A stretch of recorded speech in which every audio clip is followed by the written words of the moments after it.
le véritable projet de l'État sioniste et qui justifie la destruction de Gaza. Ce qui est étonnant avec les sionistes, c'est qu'ils sont extrêmement matérialistes. Ils aiment ce monde d'un amour sans limite.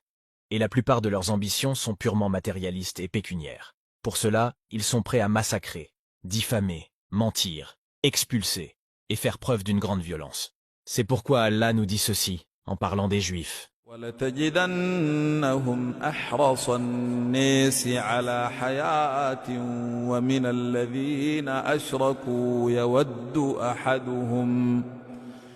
يود أحدهم لو يعمر 1000 سنة وما هو بمزحزحه من العذاب أن يعمر والله بصير بما يعملون.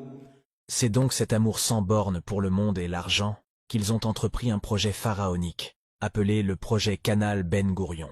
C'est peut-être la première fois que vous entendez ce nom, mais c'est une idée qui remonte aux années 60. En quoi consiste ce projet? Le but est de créer un canal maritime reliant la mer Rouge à la mer Méditerranée. Seul problème, ce type de canal existe déjà. Et pire encore, il est juste à côté d'eux. Et c'est le canal de Suez contrôlé par l'Égypte.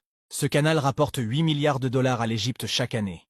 Et en juin 2023, ils ont établi un record de 9 milliards de dollars. Le canal de Suez est l'un des plus importants du monde. 12% du commerce mondial transite par ce canal. Si le canal venait à être fermé, cela perturberait l'économie mondiale, entraînant des retards, une augmentation des prix, des pénuries de gaz, de pétrole, etc.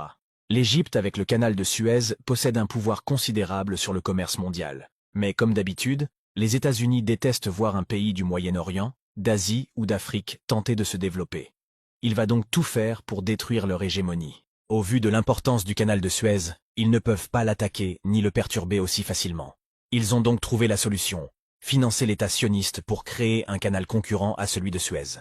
Le canal sera plus large, plus court, plus profond et plus sophistiqué. Son existence tuera en toute logique celui de Suez, en même temps que l'économie égyptienne.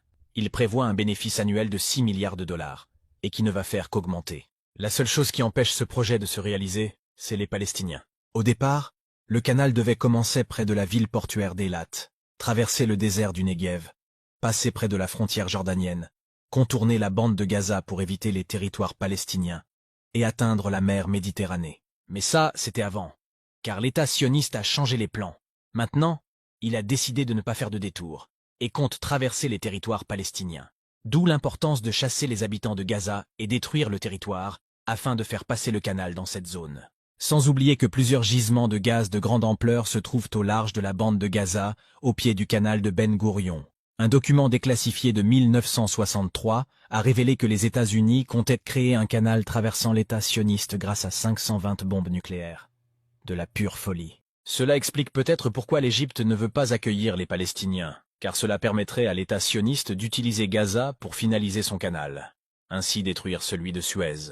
Beaucoup de pays qui ne se dévoilent pas, notamment des pays arabes, soutiennent ce projet et le financent en secret.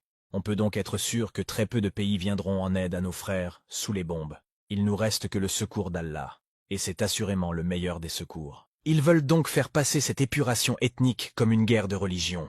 Ils excitent leurs fanatiques sionistes et les utilisent en leur promettant une terre promise, alors qu'ils n'ont que faire de cette terre si ce n'est la richesse qu'elle peut dégager. Je ne sais pas pour vous, mais cela me fait bien rire. Au final, les gagnants sont les martyrs.